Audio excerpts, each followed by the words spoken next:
enquadrariam, no caso, nesse projeto, né, para o recebimento do selo?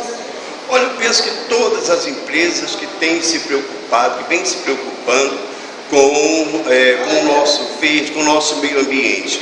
E não só, eu digo que todas as empresas que têm essa preocupação, ela poderá ser recompensada com este selo.